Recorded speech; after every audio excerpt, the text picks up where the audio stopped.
Yeah, so the idea is that you're in transit or you've already arrived, whatever your preference is. I mean, wherever you want to start. I know I'm pretty easy dungeon master this way. I'm never coercive. I try not to tell people what their characters are doing.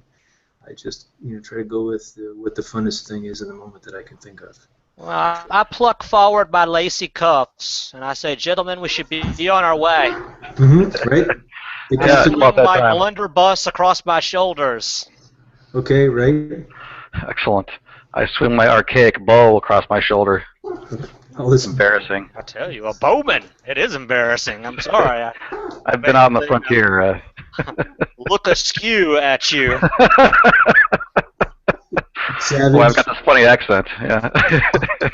Obviously, a runaway peasant. His rabbit shooting bow out amongst us, but I don't say that aloud. I'm glad about that. Not allowed just on the air for the internet to remember. This is true. Right. Have you got war paint too and feathers in your hair? Is that... No, but I do have a nice cap. Oh, is it a knit cap? Is that No, it's made of some kind of small mammal that I've caught with my bow. Beautiful. All right, it's all coming together now. All right, so the captain shambles over. Right, let's just say it's you're landing at Port Leslie on the coastal side of Bastion on the east side. Yeah, and the captain shambles over. He's like, "Avast, yes, swabbies!" And I'm just gonna go with airship because I like the way that sounds. The airship. Yeah. And the void demons are surging down to go for the approach, and when you touch down ever so gently on the docks, right, there's a sudden spurt of commotion, and all the air sailors or whatever they're called, they start whoa, you doubled up again. Yeah, all of Google basically shut down for me there, so. Oh. I hate good it. Now. Oh yeah, no problem. You reduplicated. I don't know what happened with that, but. All right. You're cursed, Jason. That's all it is. Cursed. That surprised me a bit. So that's right. So ropes are slung and knots are tied, and they're giving the traditional shouts out and everything. And I don't know if you're an airship. Maybe Port Leslie is up on the top of a very tall building, and like it's 100 stories down to the ground or something. So the wind is whipping by. Right, it smells like cumin and farts and raw sewage. Farts. Human trafficking or whatever it is that terrible huge cities in the medieval times smelled like. I clutch my rocket to my chest and make my way down. Is there an elevator or some kind of a wicker basket we can stand in and be precariously lowered to the ground? Yeah, sure. Yeah, right. It smells that way up here, 100 stories up. Yeah. So, well, that's a great question. Maybe it's like a giant hive city or something, right? Bastion is a giant, multi-tiered. We've got Port Leslie up here that sticks out on a big. I'm drawing the map. Port sticks out on a big building with the airships tethered to the top, and so maybe there's like a donkey ride down to the sky level or something. And then your map says go into the sky level, approach the temple district, and go down to level 12, right? Ask for Billy Barty, not the famous Munchkin actor who is now dead, but Munchkin. That's not a correct. I'm glad you specified. I was really gonna be confused. No, wait. I can redeem myself. I think he was actually an actual Munchkin. In the Wizard of Oz. Wizard of Oz? Oh, well, that would, yeah. But that's not who we're looking for, right? Or no, but he looks like him, right? He looks a lot like him. Okay. Right. Yeah. Yeah, let's we'll keep on the lookout for pickpockets, which I assume are rife in this hole. They're everywhere. Okay, so we need to do some dice rolling now that we're up and around here, right? Okay, so the captain points to you towards the level. The sky level, right? I'm going to say sky, mid, and ground, and below that's going to be the down level, and then bottom dollar or whatever. And then we could just, arbitrarily divide these up into, 10 different actual levels or something. So that would put your destination somewhere in like the upper mid-level, beneath the temple district or thereabouts. So there's a donkey train you can walk down. It's a little bit, precarious. Have you ever been down Grand Canyon? You ever done that trip with the donkeys? I've heard. I've seen it in movies. Yeah. Oh man, it's awful. It's awful. If you haven't been well hydrated and fed and stuff, by the time you get to the bottom of the Grand Canyon, you're like dodging piles of donkey poop, and it's miserable. So, but as you're staring down at these piles of donkey poop, somebody bumps you, and I'm gonna roll a D3, and it's just gonna go like that, right? Since we need to test out the dice mechanics here, D3. So 1, 2. All right, Jason, give me a saving throw, right? Yeah. We're gonna say, what would that be in this case? Let's go with willpower, right? Willpower it is. Perception. D20. Right. And I have a 9. You have a 9 score, and your roll was 7. Yes. Nice. Okay. Yeah. Right. So a little scaly-faced urchin, you find him, he bumps into you, and his friends are all like, Mister, Mister! And then they're holding their hands out for, what's the money called in this area, lunars or something? I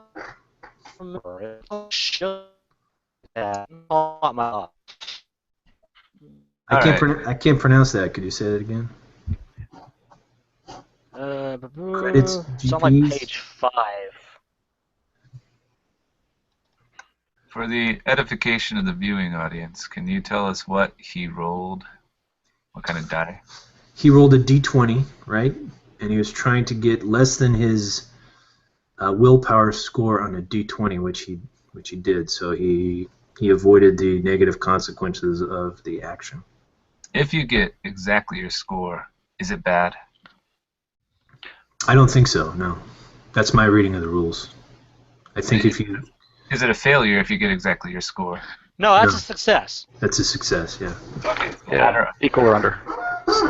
So let's see. If you had a 19, you could still make it on a 19. That would, right? Yeah.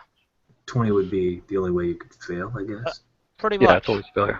And my understanding is with advancing an experience, a 20 is quite an interesting score to get. I don't really know how it's possible. I think it might be possible. It is. It would take you about 20 successful missions, I guess. Mm-hmm. Which probably get harder and harder as you go along. Let's see here. Everything on my computer's taking forever, guys. So. Yeah, I'm bogged down pretty bad too. I've got the dock open. It's got the equipment. Okay, a shilling is the base. All right, shillings, pennies, and guilders or something. 100 pennies make a shilling, and 100 shillings make a guilder. My understanding is like 10 pennies will buy you like a beer. Right. A shilling is a day's wage, and guilders is like the trade money, the money. You know? Right. Big money. You can buy a noble weapon for 30 shillings. Some good armor, on and on. I don't even know what you can get with a guilder. Are there any arcana in the party? Any of those magic things? I thought one of us had. That might have been you that rolled up one, though. Yeah, my character Flint McTrode, he had rolled up the flesh tome of Babel or something, right? Yeah. Yeah, you have the language translation thing going on. Yeah, but Flint is not with you here. Flint is in limbo. Ah, that's a shame.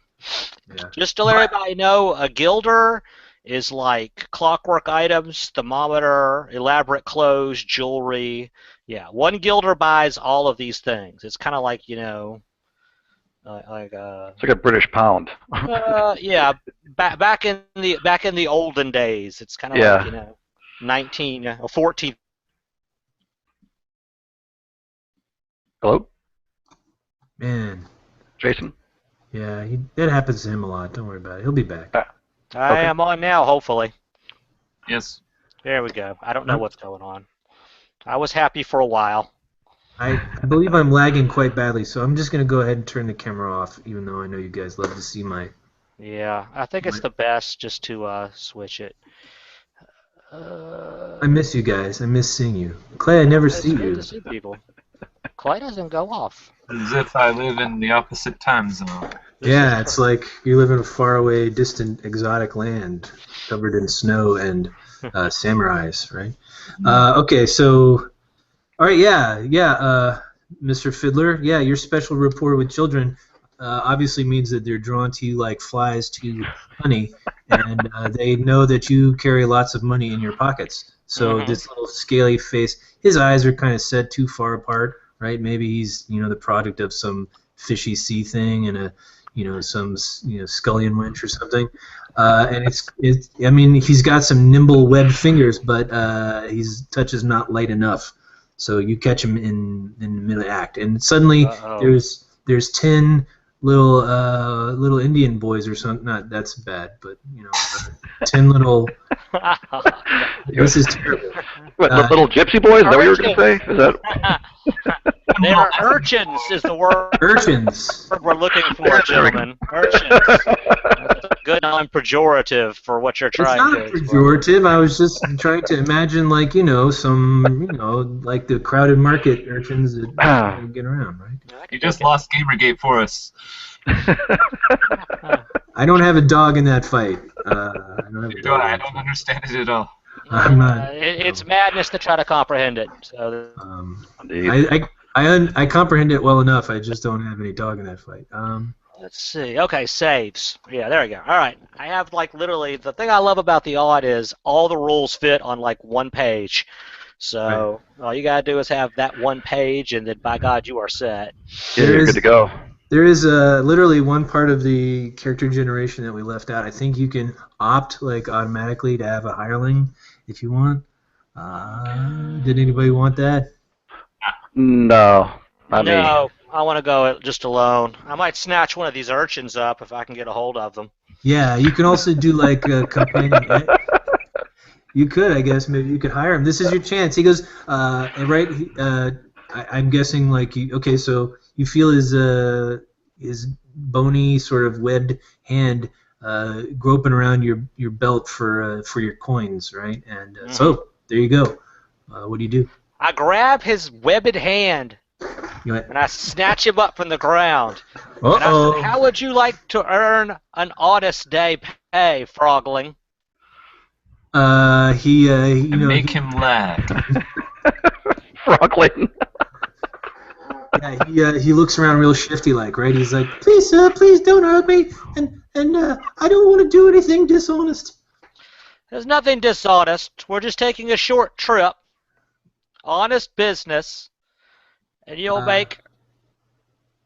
Yeah, he smacks his lips and rubs his face, and you notice that all his friends standing around the other 9 little scallywags, they all have little shivs, or the equipment, not just shivs, but also broken glass and brass knuckles and all that stuff, and they all look prepared to have a problem if things go south. So, but he wipes his face and he says, "Well, what kind of work are we talking about?" To go where for the princely sum of 20 pennies a day. For a whole day. Until we reach our destination. He says, "Make it 30 and lunch, and you got a deal." 25. Find your own food.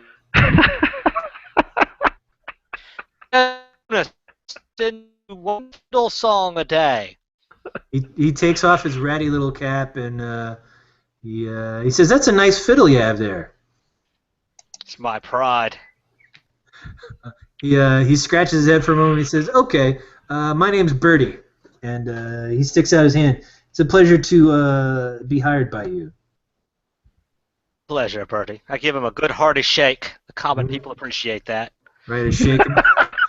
A shake around the collar or a handshake? Now, I don't know if any of us have any money, so he's going to have to live with credit until we get there. Yeah, I can offer him a piece of gum for now. Yeah, what were my bolt holders, cutters?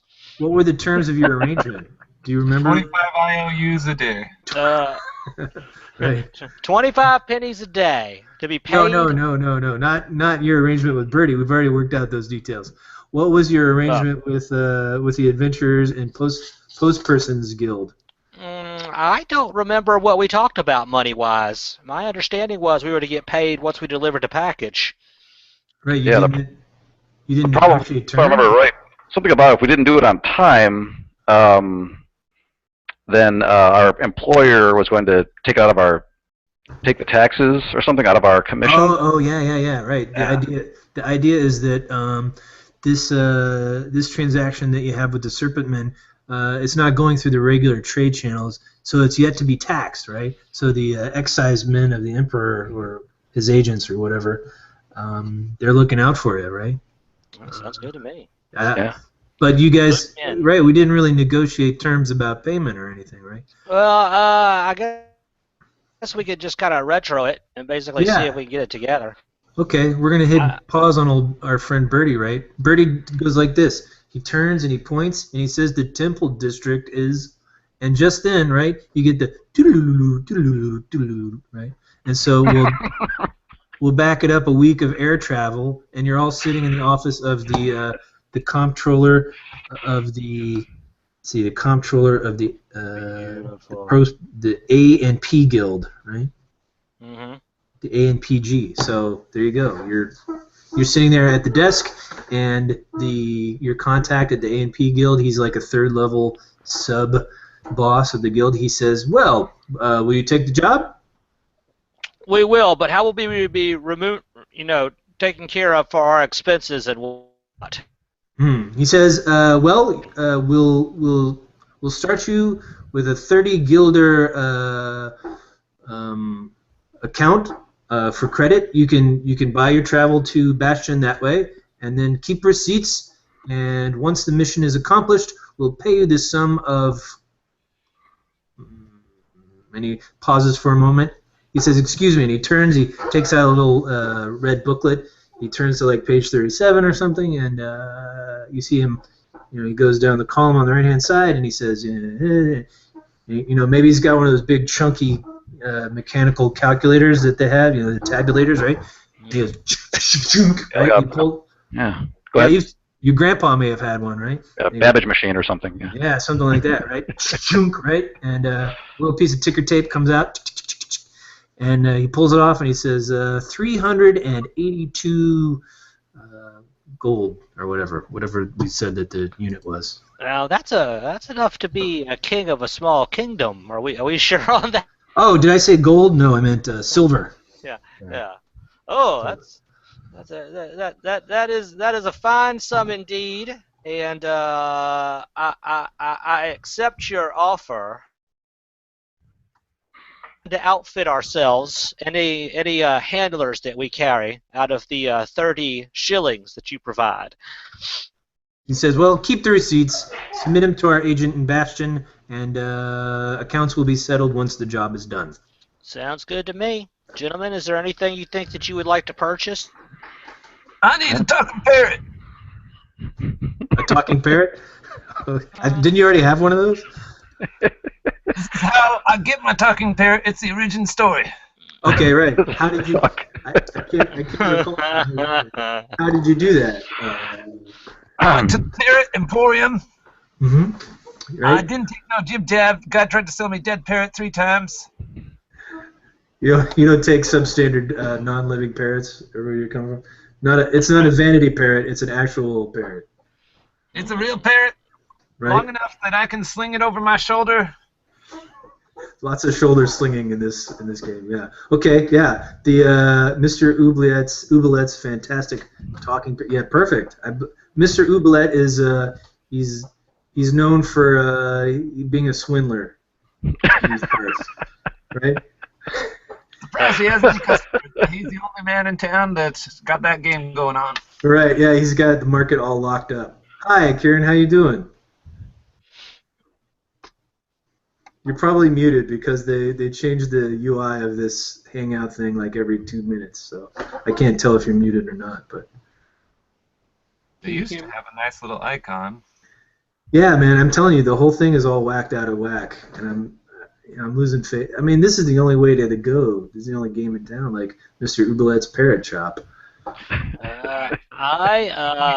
Let's see here. So let's talking parrot. We have to get a receipt on that because I'm sure they'll understand that we need a talking parrot for that. There we go. There we go. I see it right there. That is 10 shillings there. I'm going to purchase. No. Mr. Oubelet says no. This is not your standard run-of-the-mill talking parrot. This is Maxie from the ancient jungles of the Far East, and he has quite an extensive vocabulary. I believe you are full of shit, sir. Let your parrot talk to me. And I want to jingle some shillings under his nose when I say it. He cocks his bicorn hat, right? he looks at Clubber Lang and he says, Mr. Lang, if I may say so, sir, your friend and associate is quite imprudent in his dealings. May I ask, does he speak for you at all affairs?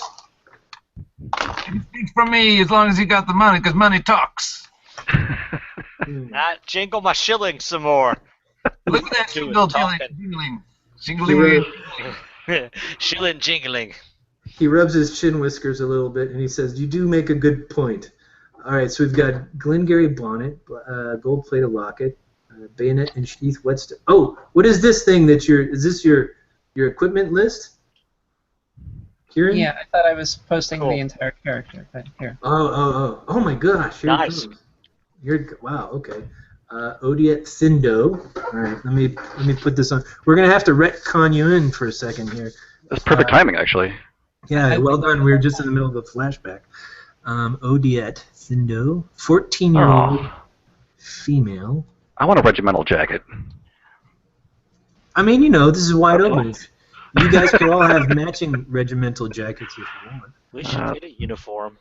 Yeah. But each of us has a different color, like the cover of Sgt. Pepper's Lonely Hearts. Even better. With epaulets and all that crap? We're trying to buy a talking parrot right now, but he's being difficult. Right. Okay. I'm just wanted a rusty sword. It says Pantone. Does that mean you're a certain color? Yeah. Yeah, they came out with a human skin tone palette, and so she's 71-4. Oh, nice. I think there should be a C in there too. But, That's quite extensive for the standard run-of-the-mill Into the Odd character that I've seen so far. And you'll be happy to know that Odiet Thindo is also an anagram of Into the Odd. Nice. Oh. I'm sure that, okay, in that case, take whatever you want. For cleverness' sake. The rest of these schmucks have to negotiate. What about the parrot? What does it say? Well, we haven't got there yet. Oh, okay. Okay, so Mr. Oubelet, right? He's he looks both concerned and perturbed, right? Mm-hmm. Are we looking at Pantone dashes? Yeah. Oddly enough, when you search for that exact Pantone, it gives you other ones. Well. Yeah, she's the one in the upper left. Yeah. Oh, she is. Is that? Yeah. Yeah, that's right. Okay. Yeah. Sure. Okay. I'm gonna say for the sake of political correctness that these scallywags that have mugged you, they're all on the right-hand side, Pantone 108-6C. Is that fair to say? That's fair, yeah. I called them little Indians before, but that was only like, a metaphor, like woo woo woo woo, like that, like we all agree that would be far less offensive when you describe it like that. Yeah, that's right. That's my. Now, okay, maybe you can settle this, Kieran. Billy Barty, was he in, to the best of your knowledge, was he actually in The Wizard of Oz?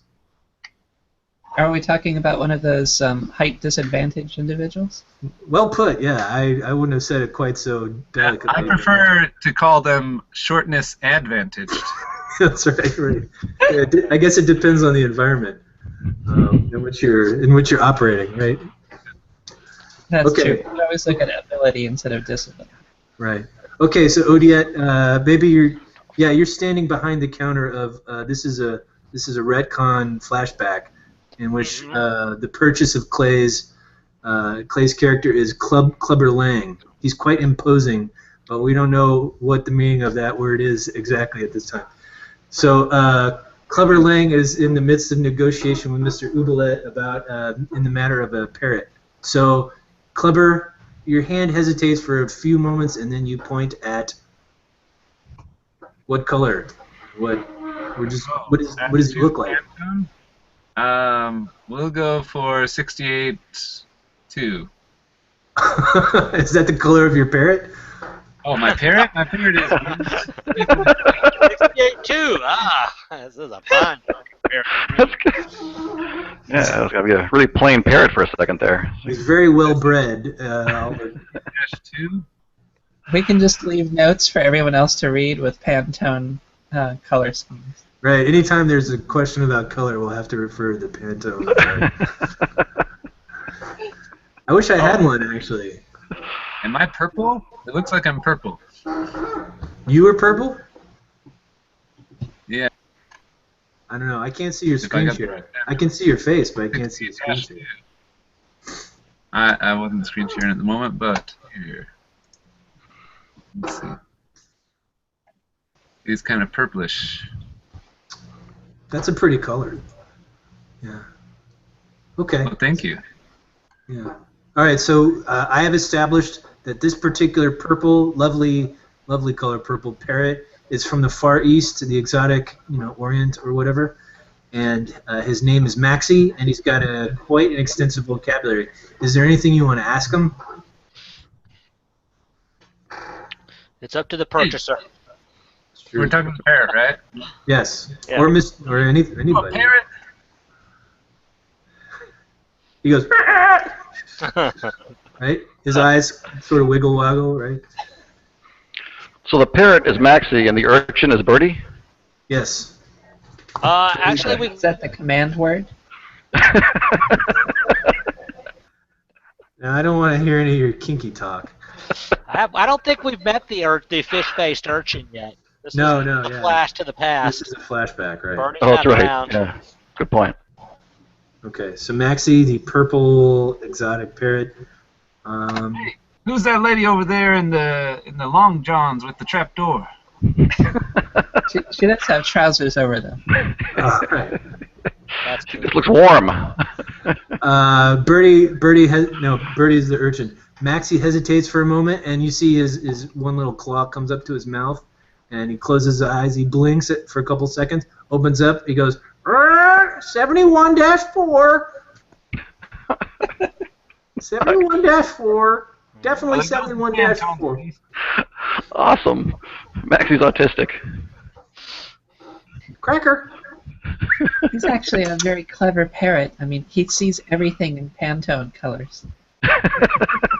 Yeah, I maybe he's say, magic. Maybe he's magic. I don't know. I look to the shopkeep and I say, "This is obviously a below average specimen of parrot." He says, "Sir, my son captured this parrot from the pygmies of the Far East himself. I could give you papers as to his good stock and breeding." Well, how much will it cost for this parrot? What was the going price that we say for average parrot? I'd 10 say a shillings. copper piece. Hmm?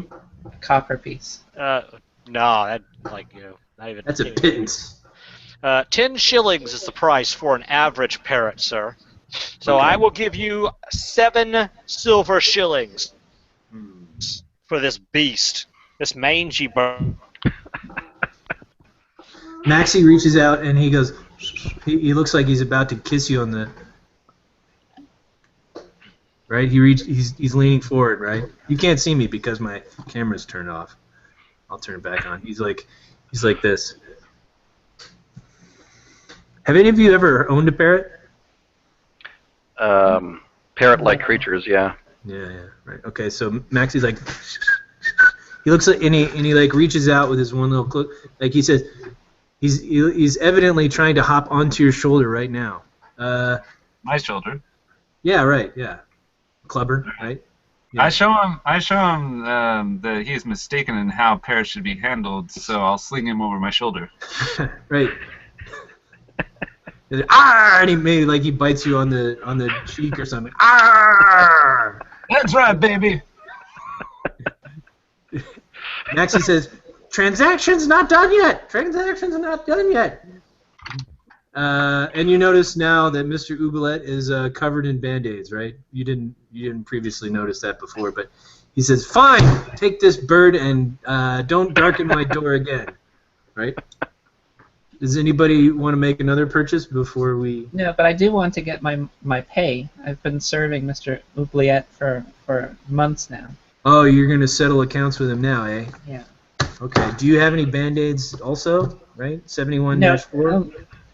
No, the bird really likes me. That's evident. I'm going to make sure that Maxie comes over to your shoulder whenever Clubber is not paying attention. Yeah, if he's making advances or anything like that. Right. Yeah. Right. Sure. Have you got any? Yeah.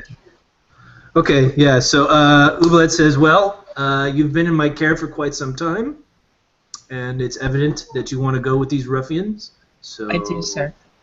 And if I can bring back any of the queer arcana, then I will certainly let you have the pick of the crop, or whatever non-mixed metaphor it might be. He embraces you, right? He embraces you. Says, "You're like my very own. Don't forget to bring me back much loot." All right, so it's between the pocket watch and the pocket knife. Sure, right, yeah, obviously, right. He's always been cruel to you in the most demeaning way. Before. So go for a dexterity check or whatever. No, I just stab him in the groin with my bayonet. Oh! I thought you were going to... I'll flip the sign to closed on the shop. Okay. And there was a cloud of feathers and some riff-raffery, and then we find ourselves back walking down the gangplank of Bastion, right?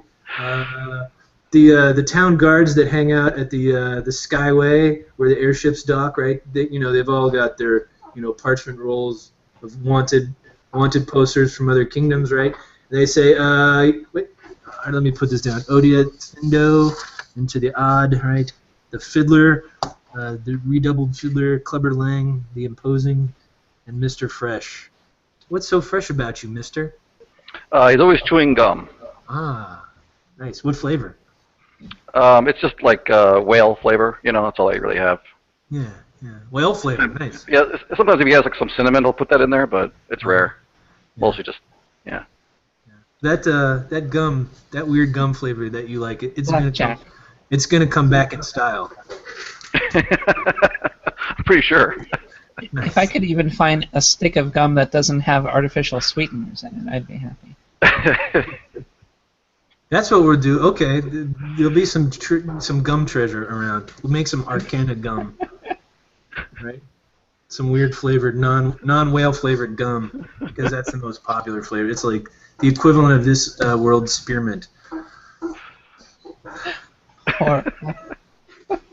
Okay, so the guard stops you, right? He's he must be 7 feet tall and 4 feet wide, right? He's got a halberd and a big feathered helmet, right? And he says, "What be your business here in Bastion?"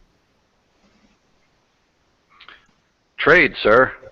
Ah, trade. Let me see. What do they call a bill of? What is it when you write your inventory or something? Oh no, he just says, "Have you anything to declare?" Nope, just gifts for our dear old mom. What are you trading these gifts to your mom for? No. We're gonna do some work, some delivery work once we're in town. But the gifts are for mom. He says, and he looks to his backup there in the back. It's like 4 or 5 also imposing guards in plate armor with halberds, right? He says, Do they have body cameras? Because I'm feeling nervous right now. Right. He goes, "Hold on just a second, Mike." He turns around and he goes, right, and he goes, and you hear ding ding ding, right? And right from a little ramshackle shack on the the opposite side of the Skyway landing, right? A head pops out, right? Bing, right? Oh, and there's there's a fellow in he's got a big wide-brimmed yellow hat and a big badge on it that says T, right? And he's got some really slick gloves, and all of a sudden you hear a whistle go off, and you can imagine the sound of a little. I'm going to say that it's not clear to me if hobbits or halflings or elves or whatever exist in this magical land, but They call them Indians.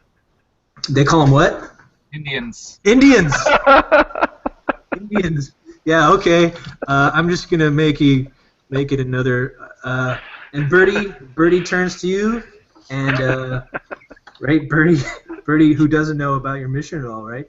He goes, "Hey, Mister, you don't want to talk to this guy, right?"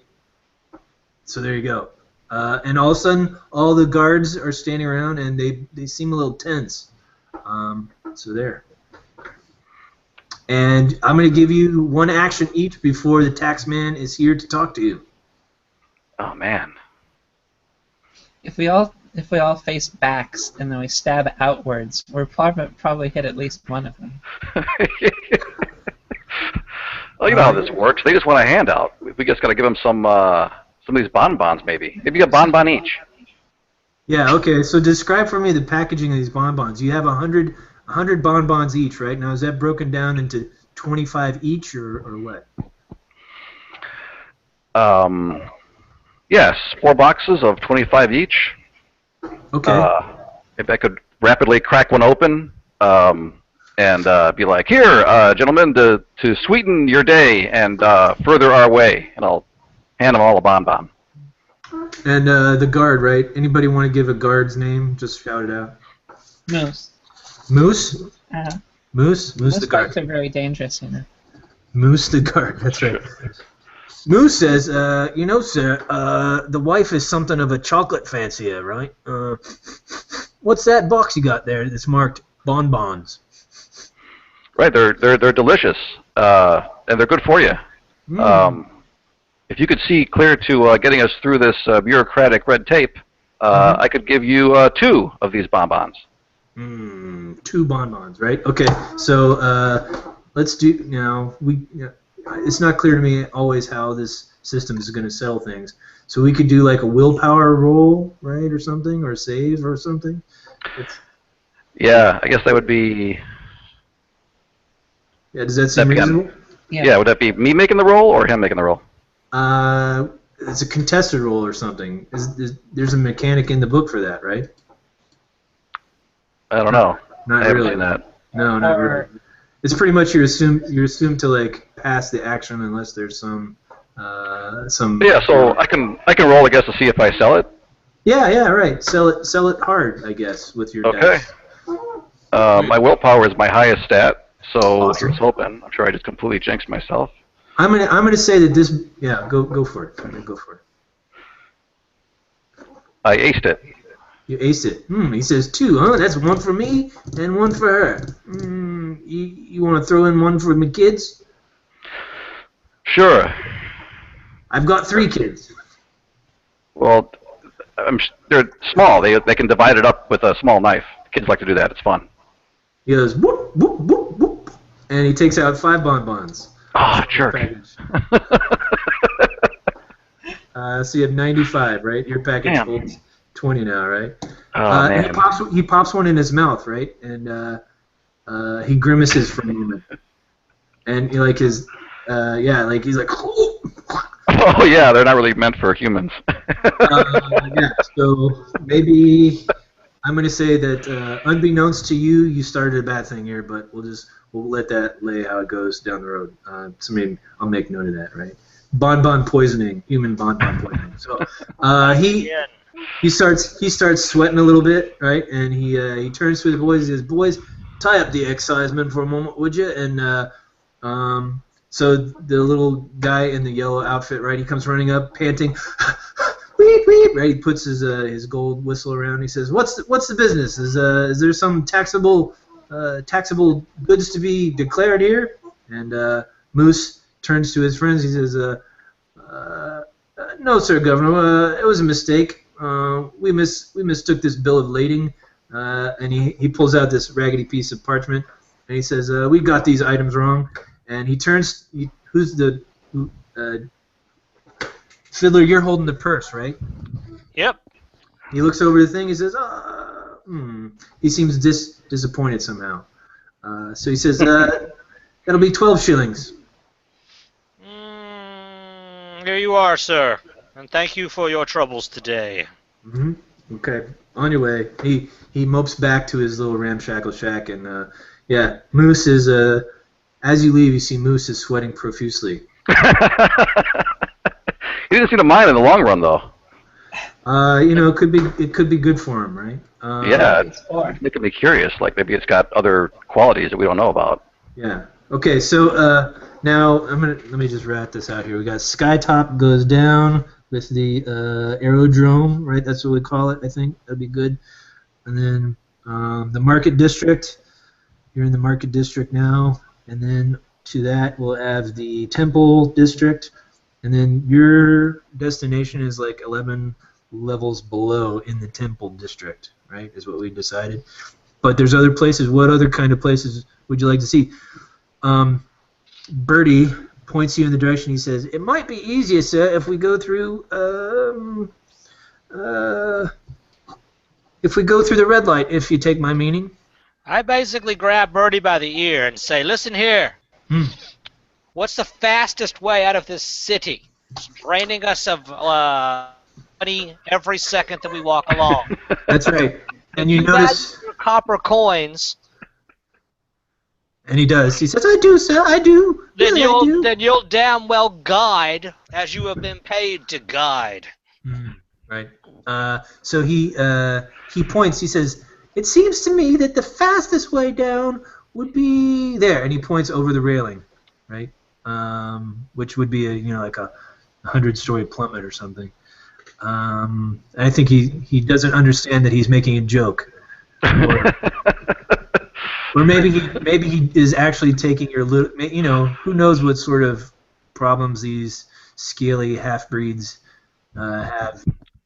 I grab him by the back of his neck and push him over the railing and say, "Do you think that this is the way we're going to get out of this city?" Man, Fiddler's got away with kids. There's just no denying it. He's been traumatized by children recently. Your way with children will be legendary in this town. And he says, "No, sir. I meant by taxi, by taxi." And there's like there's like a little floating. It's a smaller balloon, right? Just enough for a couple people to go down a couple levels. He said, "But if you don't want that, we can go to the Temple District and take the elevators down." I lower him down and dust him off and straighten his little urchin rags and apologize. Say, "I'm sorry, I'm just a bit flustered. Right. Seeing all your money being spent, basically trying to get us out of here, has saddened me so greatly. Like, boy, go hail us a taxi, and we'll be on our way." Okay, sure. So he goes over the railing. He starts gesticulating wildly, right? The thing bobs on the breeze, right? Looks a little shaky. And actually, there's patched. The what do they call it? The blimp part of it, right? The balloon part is patched. And looks like it's coming apart at the seams. Yeah. It's also quite windy up here, so you could just be seeing the effects of the wind upon a rather. It could be more sturdy and steady, filled with 5 or 6 adventurers, right, and a driver. That's true, and I mean people have concerns about dirigible travel nowadays, but really it's the safest form. Yeah, it's unfounded, really. Right. I mean, accidents. They happen all the time. Accident, sure. Yeah. That's the price that we pay for convenience. I wish we had dirigibles. Me too. It would be wonderful. So does Fish Boy hail us a taxi? Yeah, one's floating over. It's just taking a while, All right. I climb up, speak to the driver. Mm-hmm. All right, he's got a big stovepipe hat and frock coat. Well, first off, what's our destination? Like literally, we're taking the tea and chocolates Mm-hmm. to. I'm trying to remember. City. Level 12. Level 12. I say to level 12, sir. He says, level 12, huh? You mean the outer rim or the inner rim? Oh Christ! Oh. I like. He's tested us to see if we're locals. Man. There is no outer or inner. No, Yeah. I'm just gonna say that maybe for the Temple District, there's it's like it rings a big pit or something and it goes down. Right? Mm-hmm. Yeah, right. And there's lots of elevators and stairwells and dumb waiters and all that shit. The outer rim, right? It's pretty much straight down. Yeah. Right. Exactly. Well, it's an acquired. I guess. All right. They're laughing at something that the viewers can't see. They're very confused now. The outer rim. Right. You want to go the outer rim? Okay. He says, "Do you know exactly? On the are we talking 12 o'clock, 4 o'clock, 7 o'clock?" Did these people my give us God. like any kind of destination? Yeah, we have a map. What does our map say? Right. The map says, yeah. Okay. You look consulting the map. It looks like if you go to the Temple District and go down a winding set of staircases and then an elevator and stuff, it looks like it lies more towards the inner rim than the outer rim. All right. How about that? I motion toward the map, and I'm like, get as closest as we possibly can to where this destination is. Okay. He says, "Might I see the map, sir? If you take my meaning." Okay, no And problem. he licks his hands, right? Just then, a big gust of wind comes. I don't take your meaning. A He gust said of that- wind comes. Right, and he's looking at the map, right? He's like, he takes out a a nubby charcoal pencil, right? And he starts tracing the little thing. He says, He says, this them Serpentmen chaps, right? To right. He says, Peasant. I could It's take you Serp- on. yeah. I could take you on a tour past the frothing gates if you like. Only and he looks at your group and he's like, a couple coppers extra. I could do the whole job for 5S. Yeah, 5 shillings not bad. 5 shillings is an excellent price. Cheaper than a Alright. parrot. He says, there is one thing. He says, this way the crab birds, they're thick. We're sure to run into a flock of them. Right? We got a bird of our own. That one. He says, I see that, and quite a handsome fellow he is, too. By the way, Maxie has moved over to the young lady, Pantone's, what's her name, Odiette? Okay. Somehow he's moved from Clubber's shoulder to Odiette's, right? Without anybody noticing. And just then, a giant gust. Okay, anybody make a saving throw. The first person to make a saving throw on a D20, tell me what your number is. Okay.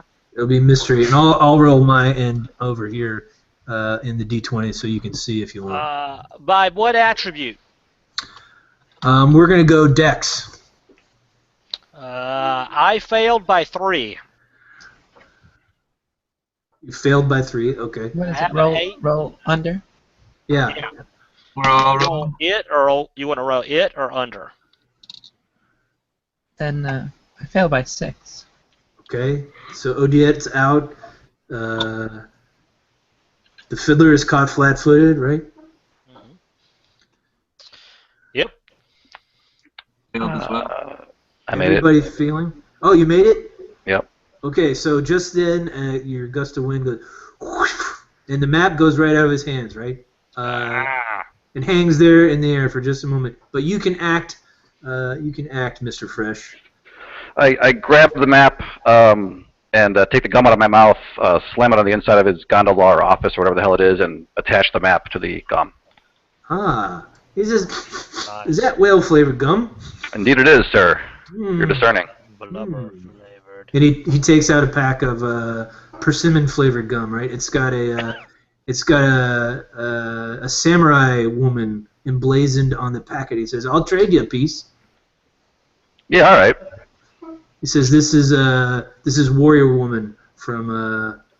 There you go. That's all I'm gonna say. It's Warrior Excellent. Woman. Yeah, Thank you. there you go. You've traded gum with the thing. So hop in, lads and lady. Excellent. So yeah. yeah. Okay. Clubber Lang, how do you do that magical trick on your forehead? Withdraw. It staples a word to your forehead? Yeah. That's cool. Here. Okay. I So- invited. Oh, nice. I don't want drawings on my forehead, though. So, I'm going to go get another glass of wine because all this talking is making me thirsty. But, which means I have to run up a flight of stairs and then run back down. However, did we decide to go the outer rim route? Basically, we were told that the outer rim is the way to go. I know the inner rim. Inner rim is the closest we can get Right. to the snake person demise. Yeah, okay. Yeah, that's definitely the way I want to go. It's okay, so it's closer. It's faster if you go the outer rim way, but it's a shorter trip, and maybe fewer taxing stations on the inner rim, right? Okay, and also you get the benefit. Also, as he mentioned, you get the benefit of flocks of voracious crab-birds. I'm actually The kind of crab looking bird, forward that's to that. Also, Noah, Yeah, please be careful when you're running down the stairs. We don't want you to trip and spill the wine. that's true. That would, maybe I'll get bourbon because I'll be safer that way. There you go. I mean, basically, yeah. The viscosity is different, so I don't have to worry about that. All right. Okay, Yeah. so Temple District. I'm gonna have to draw a pretty interesting map. It's true. If you got like some Southern Comfort or some Rebel Yell, that's pretty thick stuff. Yeah. Right, it's like syrup. Yeah. All right, it's like syrup and silly putty. All right, be right back.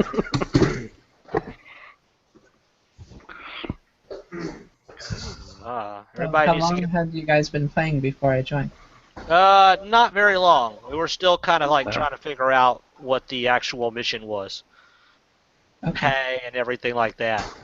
So it was not a tremendously long period of time. All right, thanks. Let's see here. Everybody needs to get their blunderbusses ready. We're going to be shooting crab birds. I can definitely see it. I prefer a more elegant weapon. Yeah, I wasn't sure if firearms were allowed, so I didn't Oh yeah, absolutely. Oh, definitely. There is a I mean- huge variety. Well, not really. I mean, they basically just say blunderbuss and stuff like that. But I really do think it's a necessity.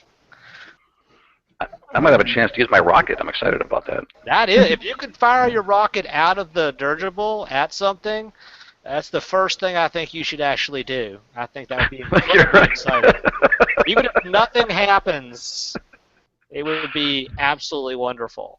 I have some bolt cutters, and I will basically, we can I'll do a bombing run with them. I could basically be fiddling over the sounds of battle. It's going to be spectacular. It's gonna be. I can't wait. I'm still I- stunned. We managed to get an urchin for 25 minutes. I think that's All right, so I went with the I went with the bourbon, so the viscosity was better, as I said. All right, crabbirds, right? Past the frothing gates, right, is what we said. Mhm. Now, Bastion is an immense city, right? This, we'll just see how it plays out, though, right? Because, it could be a day's travel or something to get over there. Arcturus still hangs in the southern sky, and you can see it. And, from experience that this tea party is happening when Arcturus dips below the horizon, so you got to get these things there before that. So, and you can see that it's hanging in the sky, and you've probably got about 20 hours left, so you're safe. Plenty of time. What could possibly go wrong? Oh, I'm glad you asked. All right, so yeah, when you get into the mini dirigible, right? It bobs. Boop, boop, boop. Now, did we decide inner or outer rim? Because I'm always forgetting. I think we wanted to go with basically whatever gave us the biggest chance to run into crab birds. Okay. I think it was the inner what? Was that the inner? Yeah, the I outer believe rim. so. The outer rim is plagued by crabbird's and also bandits. Outer. Okay. Sky bandits, let's say, or air bandits. I don't know. There's Spider-Man out there, but not the friendly neighborhood kind. There's also, it passes by the frothing gates, which is, it's a gate where sewage comes out and it froths, right? It's a spectacle. Travelers, pilgrims come from, leagues around to see, spend dozens of dollars on it every day. And then the inner rim, you've got all kinds of taxation stations and bureaucracy. It just depends on whatever way you want to go.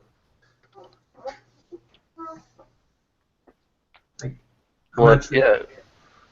So was the outer rim then, right? Because I remember him saying that there was a lot of crab birds where we were going.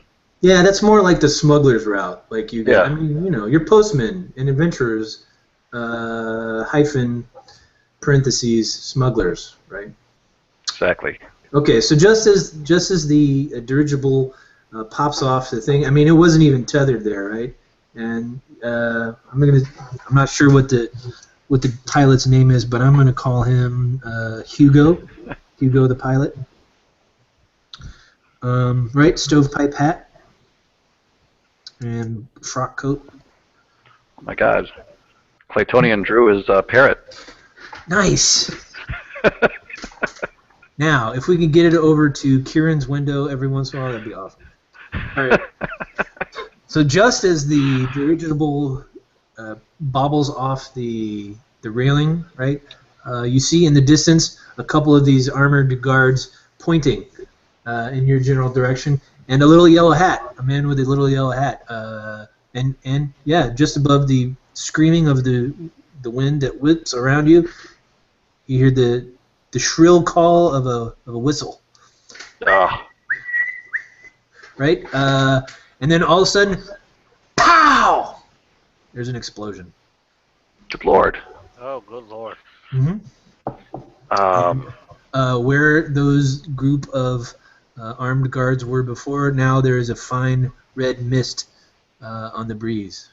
And yeah, a little yellow hat flying around in like a little dippity-doo, like. Well, that's lucky. That's what you. Yeah, you could say that. Look around. Is there any indication of what happened down there? No, but there's a lot of screaming. Klaxons going off. Yeah, right. Dromedaries bellowing. Just general chaos and dismay, right? Yeah. Hugo says. Hugo says we best be off, huh? Yes. Yes. Double Okay. down on the speed, Hugo.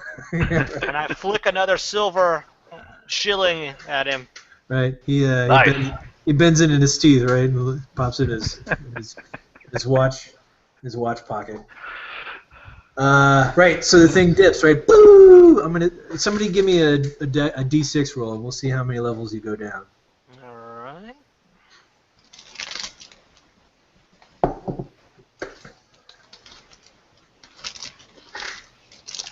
Was on that right? And 4. Okay, so you gotta go 12 altogether, right? Not bad. Yeah. All right, so we're 1, 2, 3, 4. You're just you're at the bottom of the sky level, and just on the margins of the mid-level of Bastion, right? So, right. So, yeah, the wind is whipping around. It's quite beautiful. There's terraces on the side of the thing, water spouts and gargoyles, and also, yeah, right, guano all over this side of the thing. He says, now, Hugo pipes up. He says, this bit might be a little bit dodgy, so hang tight. And you notice that there's like a bunch of seatbelts and stuff attached to the wicker basket of the dirigible, but they're all like sort of frayed and untrustworthy looking. Mm. Is this So a funnel adventure? Is this a what? A funnel adventure? No, I don't think so. This is a standard thing. It could be, I guess. I'm making it up as I go along entirely. I have some really vague ideas about what ought to happen in this game, and so that's that, right? Yeah, no, that was more of a joke. Yeah. Well, yeah, right. Well, you know, I think probably with the system in place that the game suggests, you know, as long as there's one party member alive, you'd probably be okay, right? That's true. I don't know. Is that the way it worked out? Yeah, I've played it before, and it's pretty lethal. What, this game, Into the Odd, is lethal? It can be. Yeah? Once everyone dies, that starts dying, it really kind of goes downhill very quickly. Yeah. Okay. You got to have like a pretty good survival rate. Wow, I had no idea. Well, I don't take that back. It's not that it's just you have a certain point where you are, you know, out of combat, and it's just Yeah. I mean, does that imply lethality? Like, if every... I don't know. It depends. It really does. I mean, if you have a big enough party, then probably you're not going to die unless you just do stuff stupid. But you can say that for a lot of games, you know. Since everybody is basically one hit away from being killed, Right. as soon as your front breaks, that's pretty much it. Well, you got the hit points, and then you start taking away from strength. Right, yeah. So and then you get the critical hits and strength saves and all that shit, right? Yeah, so basically when you heal, you basically just get your hit points back. I'm going to have to double check on that, but I think... No, yeah. You get an right, hour and you get a second wind or something, all your hit points come back and you're back. If you have your strength reduced to 0, you are dead. But once you lose your hit points, then it becomes a matter of you not... Yeah, you're taking damage, right? Yeah, like real damage. I think the rules imply somewhere that hit point damage represents more than just like bodily fortitude. It represents dodging and weaving and, you know, taking a blow but not falling down, that kind of shit, right? Yep.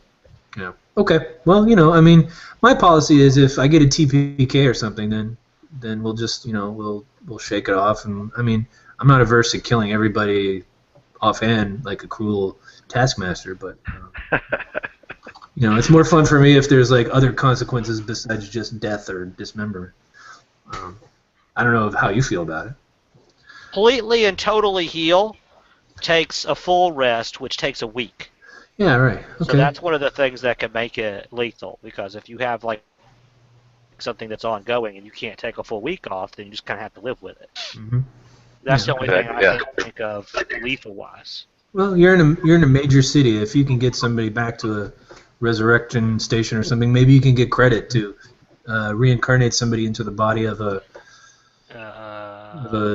Quetzalcoatl or something. I don't know. Maybe. All right. Let's Okay. Okay, so here's the actual thing right here. Sure. If you have no hit points left, they are wounded, and any more damage is taken off the strength store.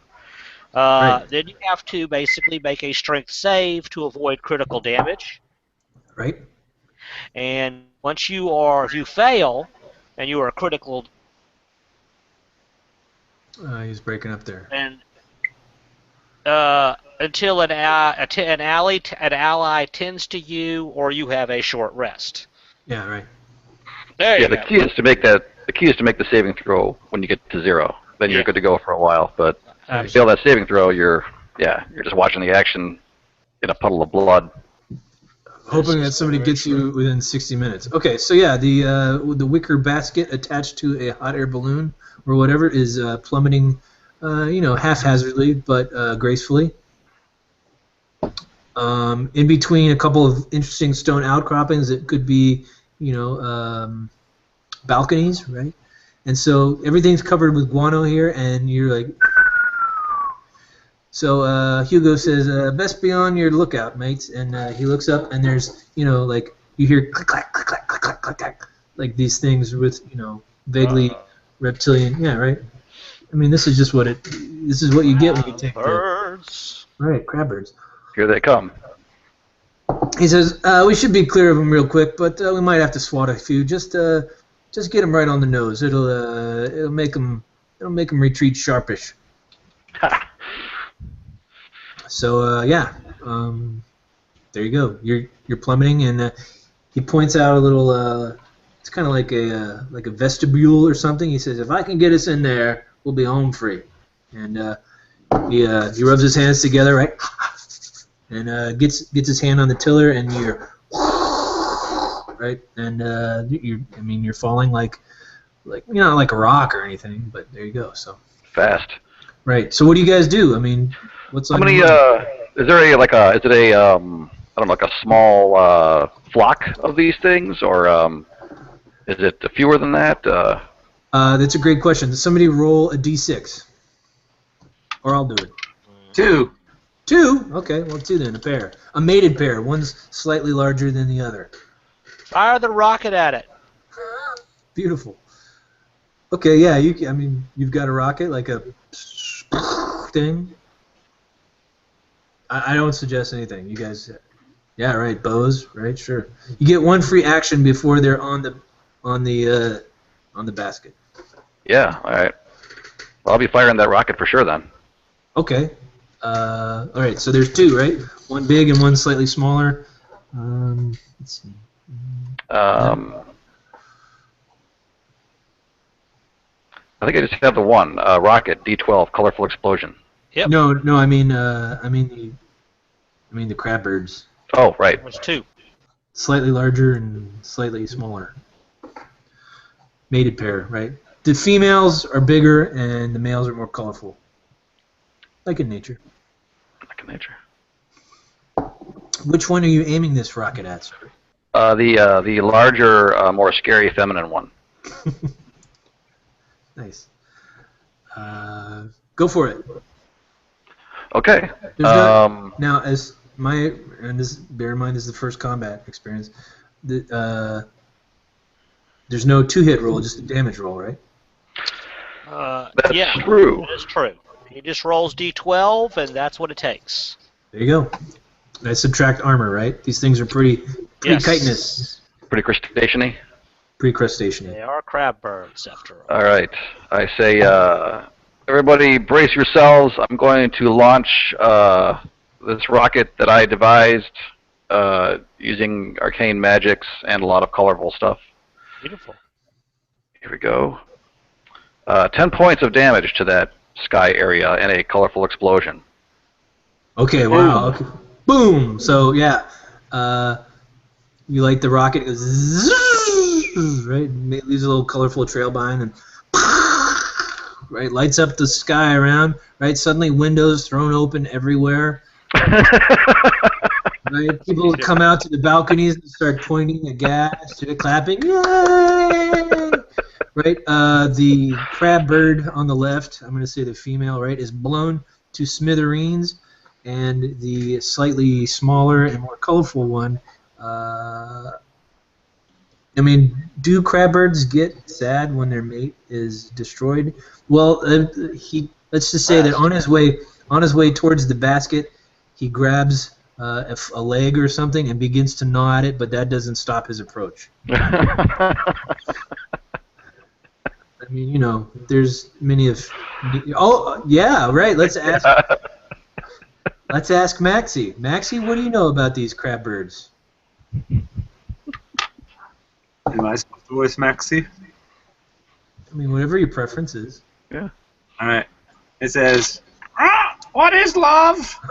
Baby, don't hurt me no more. Powerful wisdom. That's true. So wise. I reach for my fiddle for an accompaniment. Okay, Got more respect for our bird. Now, in this comedic situation, Mr. Fiddler, I'm holding you to that. Describe that you're doing a. Are you doing the harmony part or the melody or what? I'm going with solid melody, and hopefully I'll keep him up. All right. Okay. Beautiful. All right. Maxie's singing.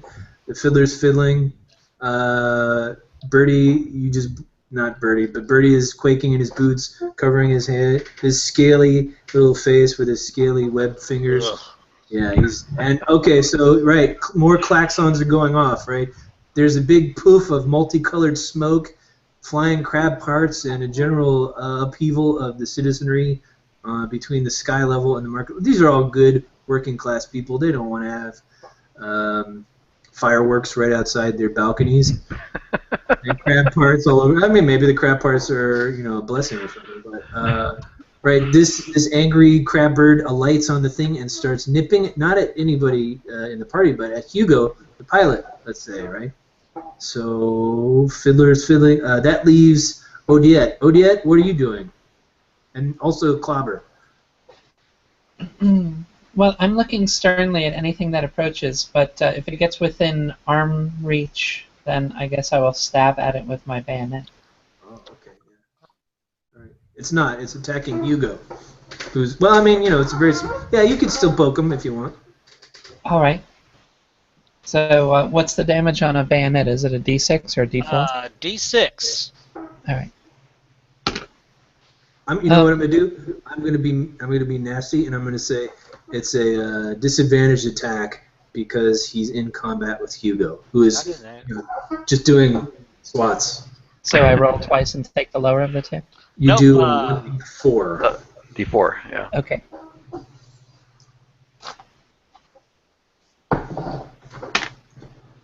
Four. Okay, so yeah, right. You knock the leg of its mate out of its mouth and maybe shave off an eyeball, and the thing sort of twitches for a moment, right? And it grabs Hugo by the lapel. Who's next? Let's see. Clubber hasn't gone, has he? You say me? Yeah, Clubber. What do you do when the pilot of your dirigible is clamped? Is anything within melee range? He's right here, man. You go for it. All right, then I will get my machete up in there. Whack, whack, whack. All right. Roll the dice. What's my damage for that? I'm guessing a D6, probably. Let's see. All right, hold on. Stuck between tabs. All right, 4 damage. 4. Okay. Yeah, the thing goes.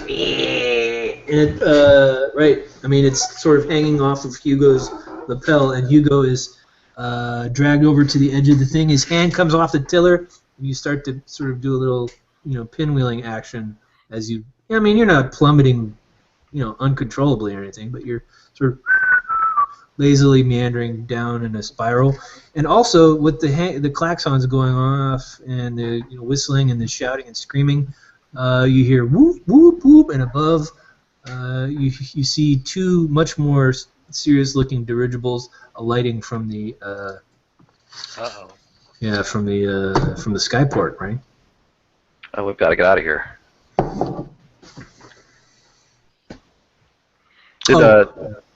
Hugo's hanging, by his shoestrings or something. Not literally, but almost literally. I would grab him. Okay, make a. What was that, Dex? Yeah, make a Dex. Somebody else grab him. So anybody, whoever's fast and dexterous. Yeah, I'm not very dexterous. I made it by my Dex. I did make it. 2. You didn't make it? I did. You did. Okay. Can you see my rolls? I'm rolling in roll 20. Oh, okay. Yeah, I see. Yeah, you made it by a wide margin. Okay, yeah, that's pretty solid. Dice. So you've got him, right? Yeah. Yeah. Good. Yeah. All right. The thing is still sort of hanging there limply from Hugo, and he's sweating profusely. He's lost his really nice stovepipe hat. Oh, and, man. Yeah, I know, it's a real shame. And he said, yeah, it's no problem, sir. Just drag me back in when you're ready. We haul him in. Okay, right. Now you have a big body of... Oh, you dropped your fiddle? Hopefully it's on the floor somewhere, but I'm more interested in hauling this guy in. Okay, yeah. Because you were playing, right? Like the... Something like that, Oh, right? yeah. Yeah, it was like a Civil War documentary for a moment there. Right, sure, yeah. Inspiring the troops to smash more crabs more efficiently. Right.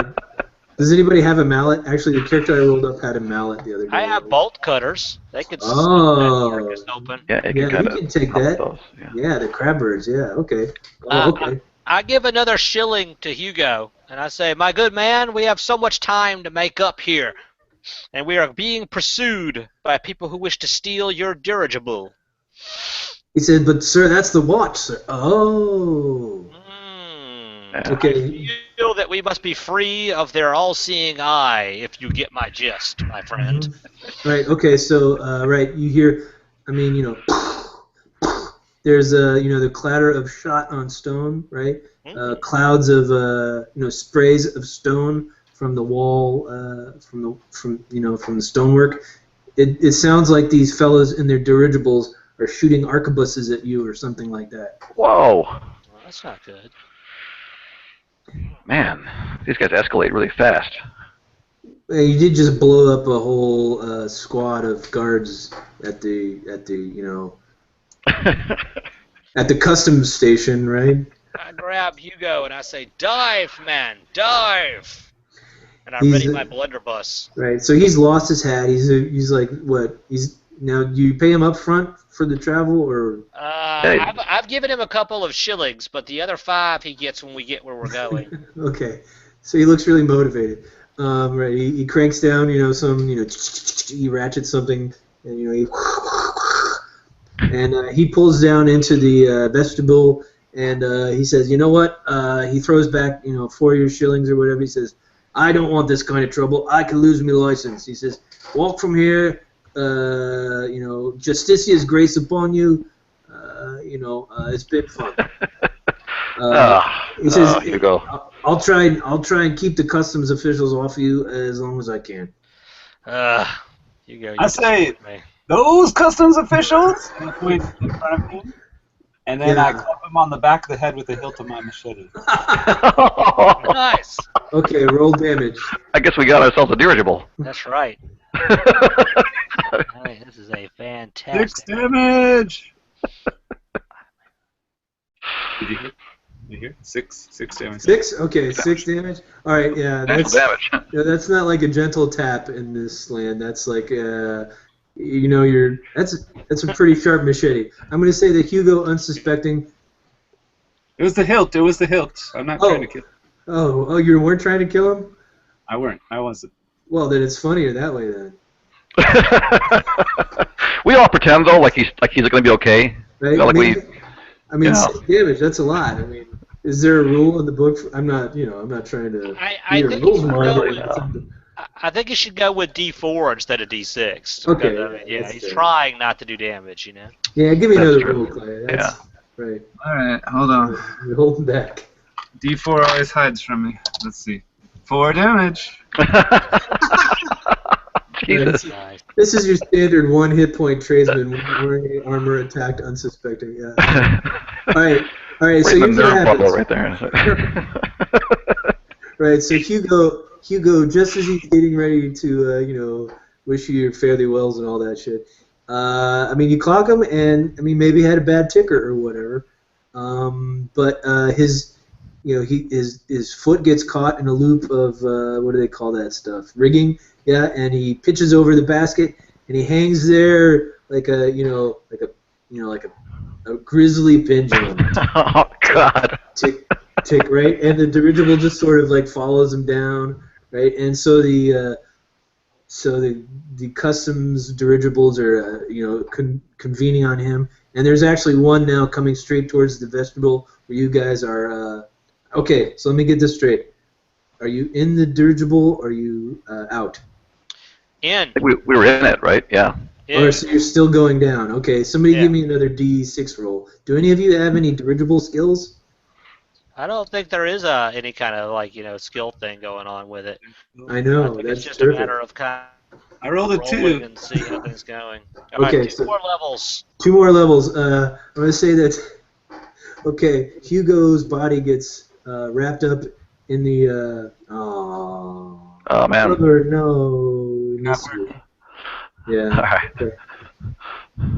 All right. It's been fun, man. Good to see you. We'll take care of your parrot, Clubber.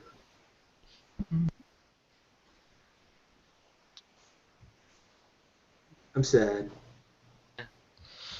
But the bourbon makes me better. So I'm gonna say that Clubber, well, maybe he's not dead, but he just gets maybe he's like hanging on to a gargoyle or something. Yeah, he falls out of the dirt. Right. Maxie the parrot flapping around lands on. Is there a way that I can take my action to bring him aboard? If it's a pressing need to have a unplayable character in the party. Oh. He'll survive. He'll survive. I promise. That's fine. The parrot. So are we on the 7th level? Yeah, the parrot's coming with you, right? Yeah. Sure. Yeah, right. Beautiful purple birds like this don't just hang out with the kind of guys that club an innocent man from behind with the butt of their machete. I mean, they're very moral creatures. A lot of people don't know that about parrots, but they're very... they're like lawful good birds. Well, that's going to be a problem later on, but it's okay for now. Right. Maybe he even might give you away to the customs officials, which I hadn't considered before. We're going to have problems if we can't run right now. All right, so you're still sort of careening wildly, right? Mm-hmm. Yeah. Well, basically, I want to take the wheel. All right. I'll control the fire thing, maybe? Is it a fire thing, or is it a is it a balloon, or is it a dirigible? I'm going to say that you know as much about it as I do. It's a combination balloon dirigible. Right. All right. It's a magical concoction of floatiness and steeringness that makes it. I mean, how does it work? I'm going to say that you see a little cylinder and a couple of levers, and we already talked about a ratchety thing. Yep. Yeah. I mean, That's right. And then tiller, right? Obviously, the tiller points you somehow. I don't know how that is, but I don't ever think of these things until the absolute last moment. Yeah, makes sense. Let's say that it's powered by a dust method. How about that? There you go. Okay. It's powered by a dust method, and it spits out a spray of dust behind it from the tiller. So anytime you hit this lever, you're poking the dust method's belly button, and it's that's accelerating. All right. So what are we down to right now? We're down around the 6th or 7th level? We are at like the 6th or 7th level. We need to get to 12. But we are basically headed like almost straight down and out of control dirigible. No one's really kind of taking the wheel. You know what I'm saying? Yeah. So, yeah, well, if you could straighten us out, then maybe Odiette and I can sort of try to figure out how to control our rate of descent. I jump behind the controls, and I mime the actions that I saw Hugo doing, basically, to steer this sucker. Okay. All right, so both of you give me, you can choose. Do you want to do a willpower save or a dex save or what? I mean, Will it is. Try for a dex save. Yeah. I'll take Will. Go for it. Oh, I failed. Okay, so you're Mr. Fresh. You are the steerer or the altituder? I'm the trying to help do the control the rate of descent. Rate of descent. Okay. I failed by 10. You failed by 10? And I made mine by 8. Okay, what part are you playing, Odiette? I was doing the dex, whatever that was. Okay, so that was maybe you're doing like the ratchet. You got to make the noise though, because then that's how it works. Yeah. Nice. Yeah, you're tightening up the rigging or something. You're taking slack out of the riggings or something. Yeah. Okay. So you made it, and Mr. Fresh did not, and also the fiddler did not. Okay. So what does that mean? That's a great question. I hadn't answered. All right. In which case, it's going to be on you, Odiette, to say, do you want to go up or down? How about that?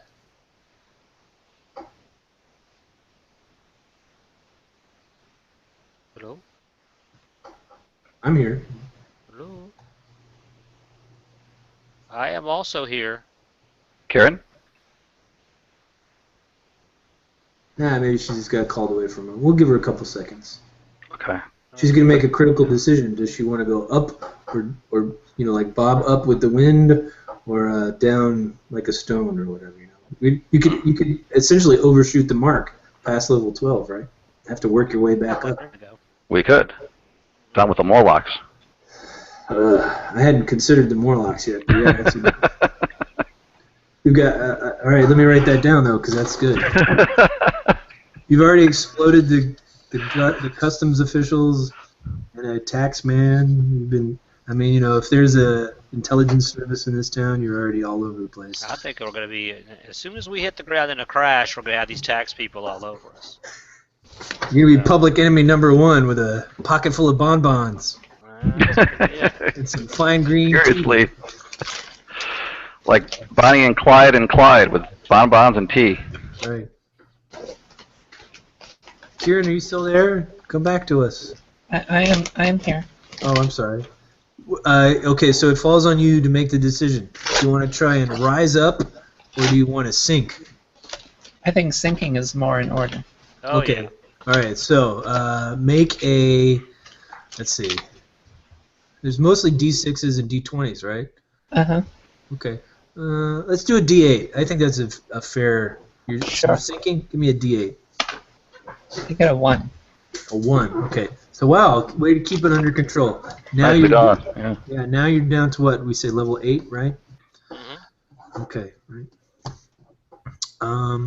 There you go. So you're at level 8, and the custom dirigible approacheth, and a couple of them are.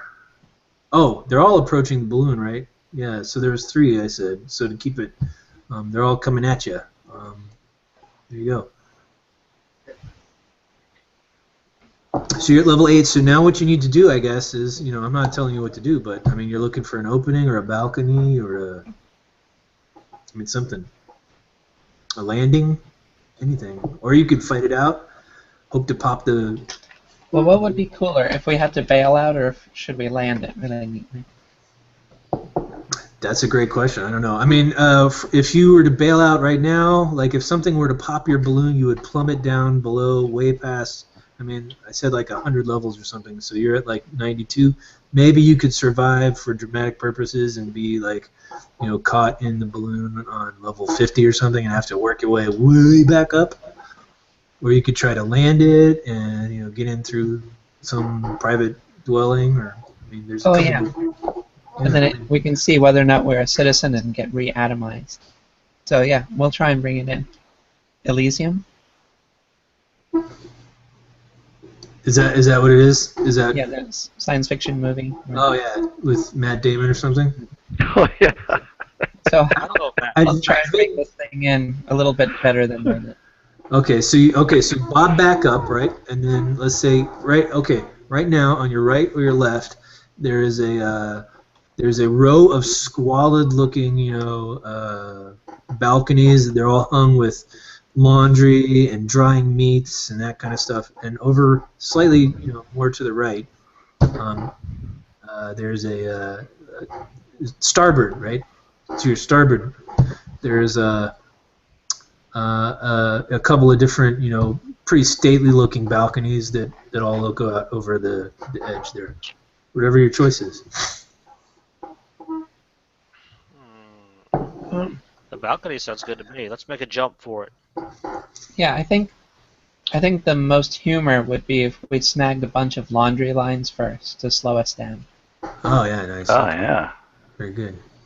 So you get your rigging tangled up in the laundry, and then yeah, okay, that's great. So yeah, right, and then the balloon goes,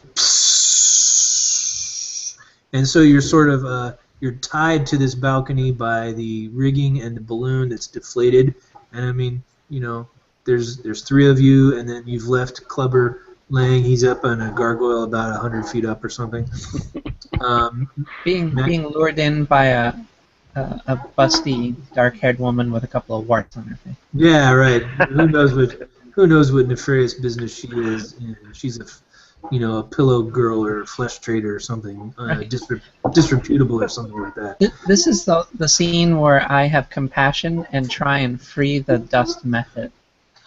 Oh yeah. Okay, right. So it's like a copper canister that's is like attached to the tiller, and it's all inscribed in runes and all that kind of crap, right? It's actually, effectively it's an arcana, which you could smash it free, but you risk damaging it. You could take a couple of extra moments to fiddle with the mechanism or whatever. Yeah, I'd like to try and remove the canister intact, so that way I can use it as a weapon. Oh, wow, very nice. Okay, so yeah, do a willpower save, right? On what die? A D20. Which So die? Okay. You're aiming for lower than your willpower on a D20. No, I think I missed that by 6.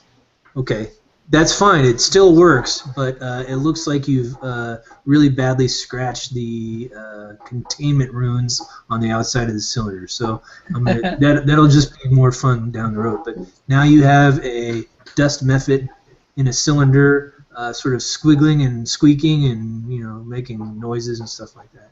Add that to your. I would like to use a scribing tool and fill in the ones that I think are damaged, and that could be even more exciting. May I respectfully suggest that you do that after the dirigible basket falls off the. Oh yes. Yeah, whatever. You can do It's it. gonna be fun though. She's gonna be like, does that look like an S to you, or what is that? And I'll be like, I don't know, maybe a 5. Yeah. Right, sure, right. Are you inscribing bind dust method, or are you inscribing corrupt dust method? I'm just I'm trying to retrace what I think I marred. I don't know. We'll see. Okay. Well, let's keep that for a turn or two in the future after we get off the balcony, right? All right. So yeah, the customs dirigibles, right? There's it's what did we say? It was noon when this adventure started. So now it's like 12:45 or something like that, right? Our tourist still hangs well in the sky, so there's nothing to worry about there. Right? You hear and you hear from the dirigible above. It says, "Terrorist, stay where you are. We'll swing around and take you into custody. Do not move, or you'll be fired upon." Run! Yeah, good time to bail. Dust yourself off, right? Into the door, right? So you're on a balcony. The dirigible is flapping around. Hugo's body is, he's like ding, ding, right up against the next floor down. Poor guy. He was actually a pretty good guy. He's got 3 kids. Nice. Wait. Had 3 kids. Yeah. Right? That's how it works. Did he leave his persimmon, his warrior, his samurai woman persimmon gum laying on the floor by any chance? If you want. Excellent. You want it? Sure, I want it. Okay, take a dex check. All right. You spot it out of the corner of your eye as you're leaving the basket. Right? I failed dismally.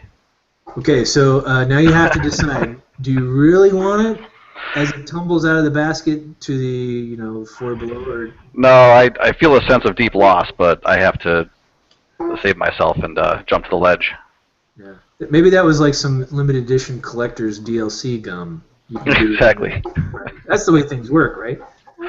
Okay, so yeah, you hear like, is this thing on? Right. Terrorist, we said stop where you are, right? That's it, Birdie. Birdie Senior, blow these guys off that balcony, and you hear the cocking of arquebuses. I mean, they don't have the standard flint and tinder kind of mechanism. These are more advanced. Right? Yeah, right. Oh, man. Sounds like it's Birdie's dad too, huh? There's who knows how many birdies there are in this town. Wouldn't that be ironic if Birdie Senior blew away his own son? It would be very ironic. I mean, they do call him Birdie Senior the Star-Crossed, I guess. So are we on like a On a balcony, or? Yeah. I mean, you're tangled up in laundry lines and rigging, and a deflated canvas bag, and there's dust everywhere because the mephit is spraying that stuff everywhere, right? There's you have a street urchin clinging strongly to a man who's may or may not have accidentally or we haven't determined that, but he's around. He's clamped onto the fiddler, right? That is the situation that you find yourself in. I mean, Time to get inside. Yeah, I mean, is the balcony window? Is it locked? Is it open? Is there a door? What do you? It's not locked anymore. You smash it in. Okay, I'm gonna roll the dice here. This is the luck die mechanism, right? High is lucky and low is unlucky. So that's how it goes. Rolling the dice. 4. So that's better than average luck. So I'm gonna say that. The door crashes in, right? It's it's not oak or anything.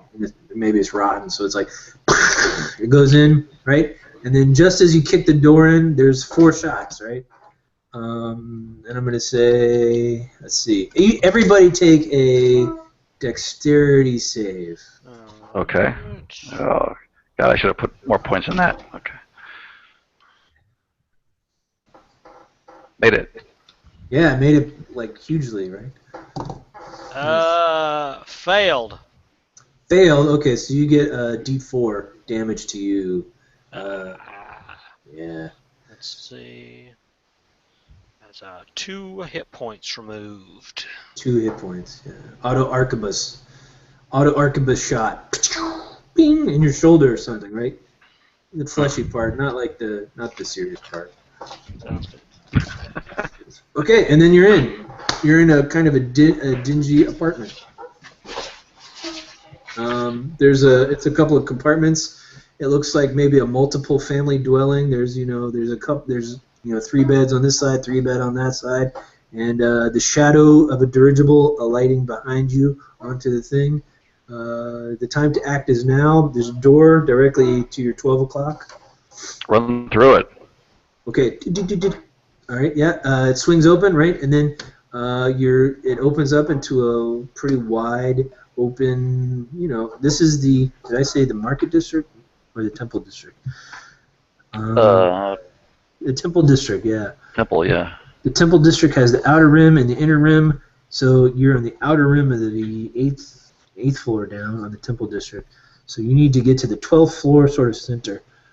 And yeah, so the temple district, right? I mean, it's full of temples, right? It's full of temples. It's full of pilgrims and the smell of incense and people chanting Krishna Krishna and you can imagine, right? Like that's the kind of place it is. There's holy animals, 12-legged burns, and then insect men from all over the world. I mean, it's that kind of place. It's just every kind of thing imaginable. You can even see off in the distance a yellow-hatted exciseman, and the whole place is in an uproar. The city guard is going crazy. These guys with halberds and plate mail armor are running around. I mean, I don't think you've been identified as those people yet. But. We gotta find some place to. Did you both get hit, or was it? I just got winged. Just a fiddler. Yeah. All right, so you're doing okay. Yeah, I'm fine. But we need to find a place to kind of hide away until basically things come. Yeah, I agree. Maybe we could run into a temple somewhere and pretend to be among the masses genuflecting. I feel that's an excellent idea. Are there any kind of robes or a changing room or any place we could snap up some sort of Yeah. I mean, I'm just thinking of that scene in Conan where Conan Exactly. he gets the guy with the saffron-colored robes and he winks at him or something. Tell me what you want to do, and I'm not gonna make up the action for you. I want to snatch up the closest that we. Okay, so you're gonna waylay some pilgrims or something? Well, wherever there's temples, there's markets around them. Yeah, Sure, exactly. yeah. selling I mean, temple garbage. So Yeah, we of should course. basically, like robes and fertility charms and such. Yeah, So yeah. I want to. Gewgaws and yeah. I want to toss around the shillings. Let's say, I mean, there's like, I say about 5 shillings can be chunked around to get us some pilgrim's clothes.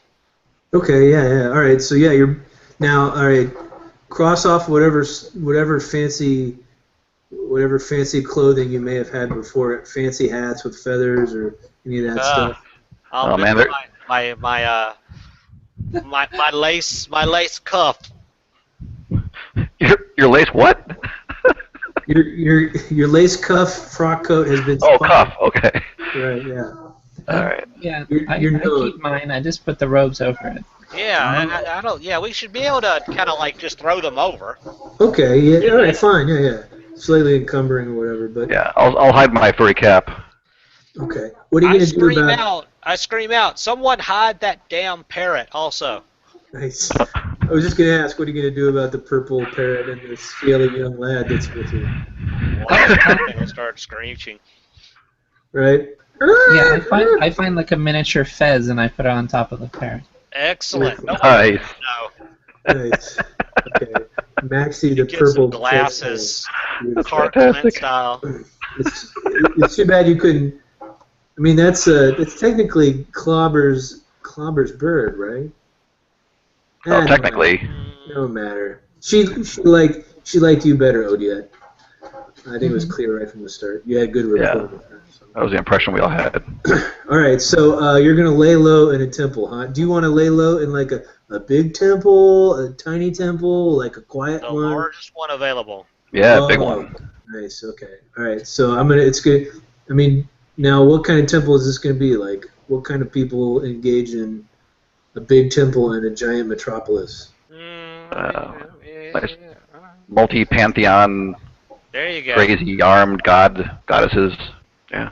Okay, the pantheon of the empire, right? That's okay. That's pretty good. There's typically a fertility god, agriculture, war, all that crap. Okay, so yeah, there's many temples to choose from on this level. Obviously, 8 levels down. It's not. They're not in high standing. So I'm going to say that this is.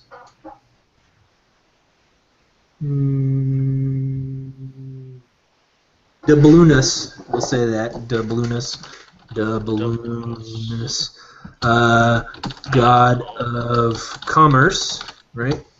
And right, there's okay. So I mean, your bill is itemized just to get in here. It's going to be, for the genuflections, incense.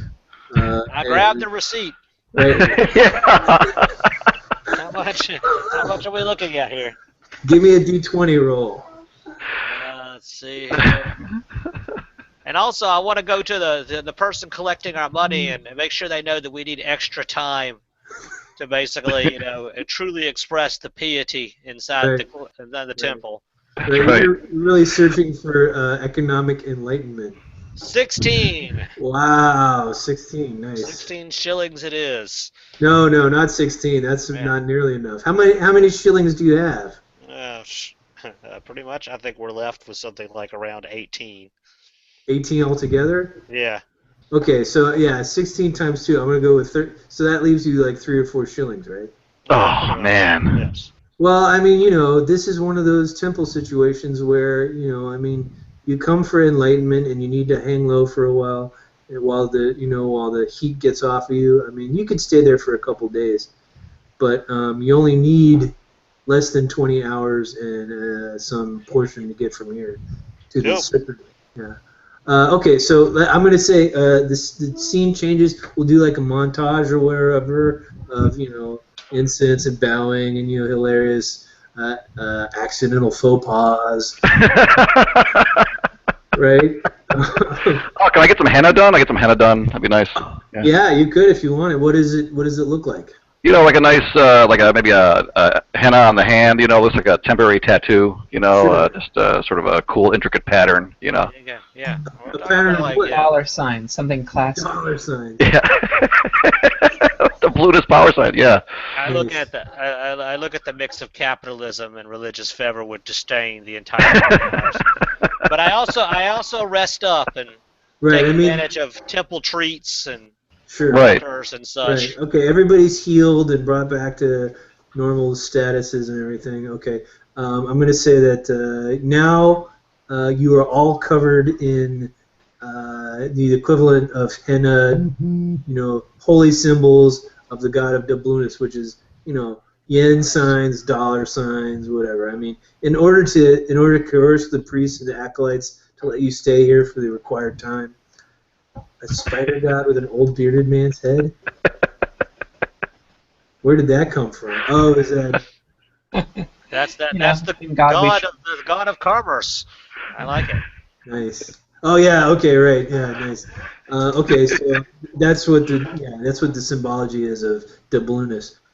Okay. So right, you're all covered with symbols now. So you fit right into the temple district. And also, okay. So we're going to take an aside in the middle of the montage. Oh, my baby woke up. That's all right. No, it's cool. I'm off duty. By the way, Kieran, happy Hanukkah, right? Thank you very much. Appreciate it. You're welcome. If anyone else is celebrating, likewise. We did the menorah for the first time with my daughter today. It was kind of a spectacular thing. Oh yeah. Yeah. She's.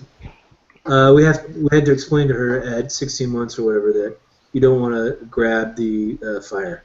Never a good. No.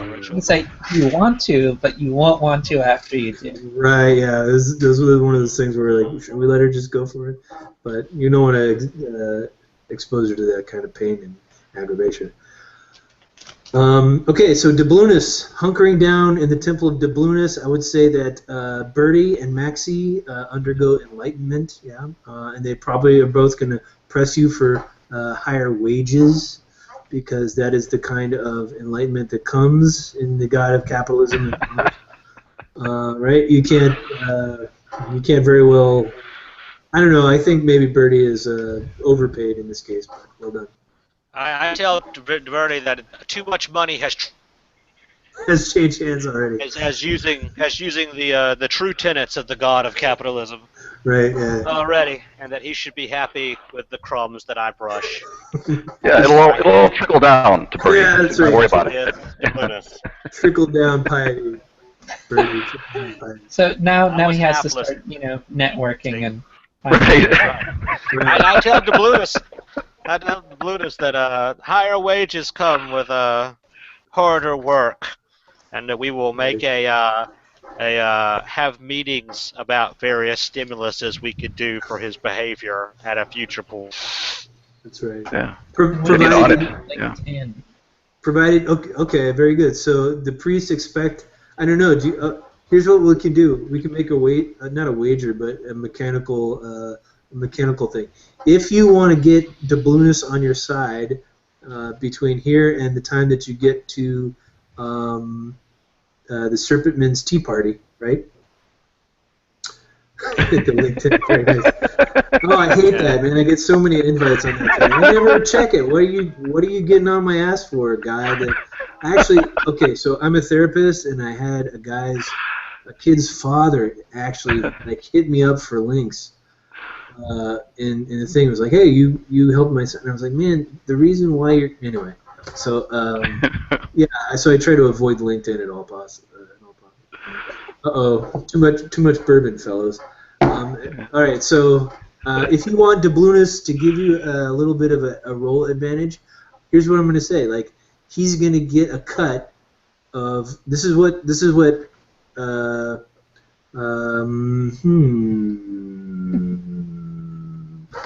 Cocinius, right? This is what Cocinius, the high priest of doubloonist, offers you after you go into confession with him, if you choose to do that. By the way, I'm not pressing you for anything.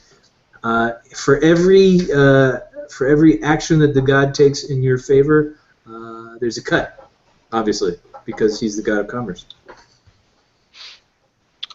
I basically don't do religious patterings You've taken all the capitalistic theology that you can shovel in. No more. No more. No more? I basically pulled Demutus away and say, the wages you have are the wages you're getting. And I smack him for even the request. Awful Walter, yeah. I'll pay him in blows to the mouth. Running off. It says, as Arcturus approaches the horizon, we embrace you, friends. Now go forth back to the district and do your good works. Sounds good. You're turned out slightly poor, with maybe some IOUs or whatever, and also coverings of henna tattoos. So you look like your average run-of-the-mill pilgrim with a purple parrot with a fez. In no way suspicious, right? There's lots of parrots here, but they're all different colors. All right, so yeah, Birdie says, I know for certain, sir, that it's that way, right? And down a couple levels. All right. We make up for lost time.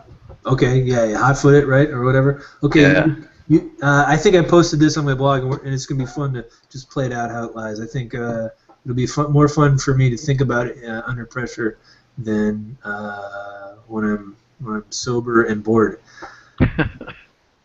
I'm going to say that you come to the shrine of the, what did I call it? The shrine of the it's the aviary of the contemptuous saint, right? Where everything is pretty and there's lots of birds, right? Birdie says that the Serpentman's lab is on the other side of this and down 2 levels.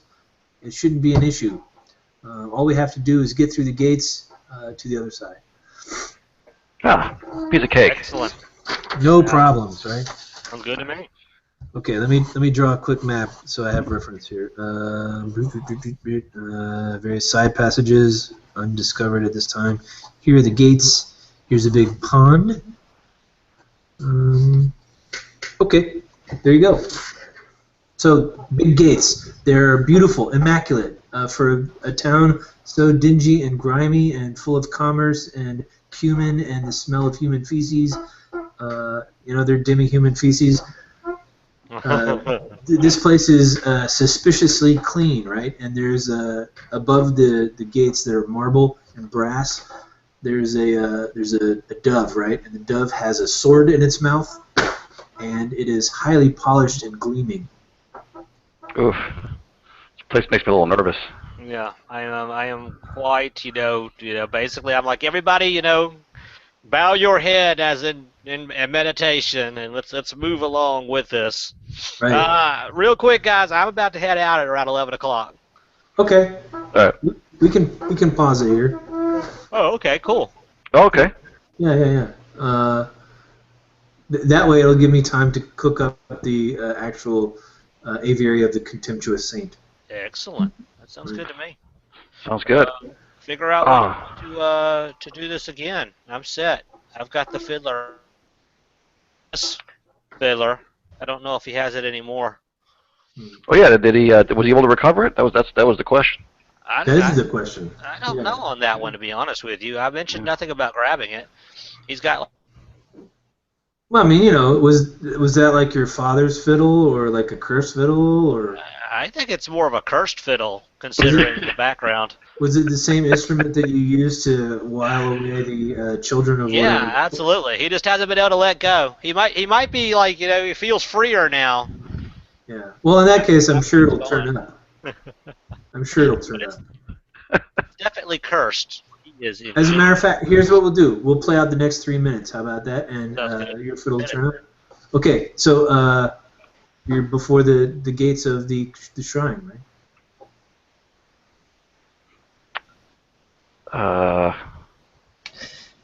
Forward. I approach. And I take out my bayonet. How high up is the sword? In the dove's mouth? Yeah. Let's see. 12 feet. they say. Okay, then I mirror it and I put the bayonet in my mouth and I kind of I spread my arms out like wings. Okay. And then I look at my fez-wearing parrot and I just kind of wink knowingly and I walk in. Sure. Yeah, Maxie sort of does the same, right? Yeah. Do we decide? Yeah, actually, can we have picked up one of those little cocktail sabers? So that way he can have it in his mouth too. I think that's part of the rituals that are inherent in the worship of doubloons. And the code word for we went to a plumbing convention was the phrase. That's right. If anybody asks. That sounds good. All right, I'll glance at Fiddler, and I will follow Odette through the gates. Okay, right. The gates swing open, right? In most cases, you would expect like the gates to go like or something like that, but no, that's absolutely not the case. These swing open so silently that it raises the hairs on the back of your neck. Right? It's almost beautiful in the way that it doesn't like groan as it opens. It's like sublimely well maintained. That's how it is. Yeah. Right. So, I mean, out of the corner of your eye, you see maybe like a flashing of the eyes of the dove above you, but you know, maybe that's just your imagination. So when you come into the courtyard of the aviary, there's it's sort of there's like a kind of like a semi-dome or something. You imagine like a half a dome stretched out, and there's beautiful birds. And actually, I mean, Maxie, I'm just gonna say this. She takes flight and goes off in her own direction for a moment. She's whistling happily. She'll come back though. And you see around you, there's just before you, there's sort of a placid pond, and it looks like there's a bunch of people. There's maybe like 6 or 7. Hold on, wait a minute. Let me roll this because that would be more appropriate. Do they look like they've been to a plumbers convention also? No, they look like vacationers on the shore, right? Oh my God. Oh. Wait a minute, I think I did that wrong. Hold on, let me. Okay, well that's not enough. But there's 3 women and 3 men in standard run-of-the-mill early teens, late 1800s, early 1900s sort of style bathing suits, with red stripes and straw hats and bonnets and all that crap. They're sort of splashing around in the pond, not making any noise, but they sure do look happy. And also around the fringe of the pond, going to and fro, are these sort of morose-looking. They look like automatons. They're sort of gleaming brass and porcelain, highly polished, like China dolls. They have these faces of utter serenity, and at the heart of them are these sort of. It looks like a jar of bubbling liquid, and they sort of plod along with this sort of beautiful look on their face. And every couple steps, they're like, they kind of wiggle a little bit and pop, and they just keep going around their merry way. There's a couple different ways out, past to the left and past the right, and just as you come in, one of these porcelain, gleaming figures walks by holding, as it turns out, Mr. Fiddler's fiddle. Not damaged in the slightest. As a matter of fact, it looks like it's been repaired slightly and polished some. Beautiful. I take it warily, but in awe at the same time. Okay, and that's where we'll cut it, I guess. All right. That's a cliffhanger if ever I heard one. Right? Well, I will be looking around expectantly, hoping that somebody returns my rocket to me. Not likely to happen. It's now polluting the waterways around Bastion with very dangerous chemicals, right? That is not good. But still, we've got the fiddle. Yeah, definitely. Yeah, let me know for next time. I enjoyed it. Absolutely. Yeah. I'll cook up the dungeon at Alex's challenge, and I won't tell you about it, but I'll post it in the blog after we've played through it a little bit. Okay, sounds good. All right, All right. nice meeting you guys. Good night, guys. You too. Take care. See you care. later, guys. Sleep See you, tight. Jason.